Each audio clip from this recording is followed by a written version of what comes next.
Welcome to this video presentation on plein air painting. I'm calling it alla prima Italia, which means at the first in Italian. And there's also a French term called premier coup. It's a military term and it essentially means at the first attack. They all sort of allude to the same thing. We're painting out of doors directly. And oftentimes I'll do these paintings out of doors and get them about 80% finished, varying degrees of finish, and then bring them back here into the studio and finish them up here. So it's outdoor painting and recording one's impressions and just trying to be direct about painting. What I'm going to be doing here in this series, I'm going to be presenting a series of several paintings from start to finish, and you'll get to see a variety of subjects and times of day. There'll be nocturnes, there'll be a seascape, landscapes, and cityscapes, all in Italy. The question arises, why paint Italy? And the elements in this video are going to apply to whatever type of plein area painting you do, but painters have been going to Italy for centuries as kind of a rite of passage, and it's almost easier to say who didn't go to Italy to learn from the masters and learn from the Renaissance. It's a great country for painters of realism and any type of painter because it's such a strong tradition of painting. But one of my first strong influences was Corot, the 19th century French painter. And there was an exhibit that came out around '96 that was in Washington, D.C., and I think in New York, maybe in Brooklyn too. It was called In the Light of Italy, and that exhibit had a profound effect on me and inspired me to go to Italy. I've been going there before that, though. It's been since 1992 when I first went to Urbino and was looking for paintings by Caravaggio, and Raphael was the first sort of impetus, but to paint the Italian landscape also. But Corot was one of the first painters that painted there, and he painted, I call him a Proto Impressionist, which means an early, a progenitor before the actual Impressionist came out. And he probably painted without the advantage of tube paints, and he had to carry everything around, and of course there was no public transportation.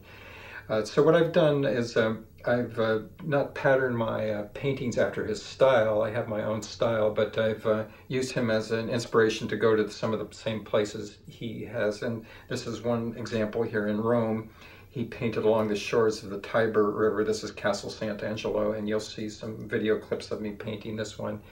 And he also painted other places in France, but other places in Italy.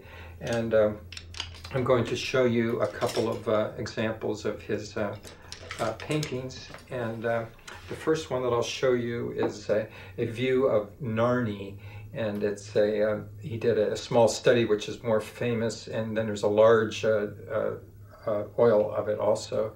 So these two paintings that you're seeing now on your screen of Corot, the small study shown here first, and then the large oil. And now I'll show you my version of that painting that I did. I went to Ponte Augusto. It's an ancient Roman bridge, and that's what you're seeing here now is my painting of that same scene that I did quite a few years ago and tracked this bridge down, and I believe it's in Umbria.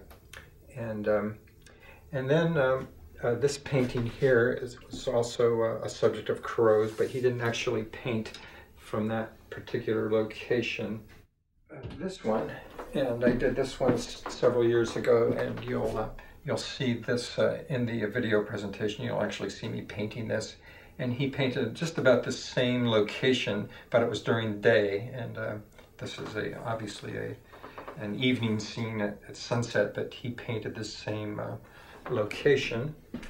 And the other view of Rome that I'm showing you here now is this one of Corot's painting of Tiber Island in Rome. And it's one of his most famous paintings. In fact, they used it on the cover of the catalog for the show In the Light of Italy. And this is a version of mine that I went to the same location in Rome, and it's a hospital now. And it's right along the Tiber River, and this bridge is called Ponte Fabricio, and it goes back to, I think, 63 BC, and it's still in use as a pedestrian bridge. And I have another version of it here too, which I'll show you, which I did in January a couple of years ago, and these are all done plein air, meaning right on location. And this is I can't get to the same spot that Corot painted. The river has changed, and so I can't get to that same location exactly, but close to it. And then I have one more little one that I did a few years ago too, also from the same location that Corot went to. And this one was also a plein air painting.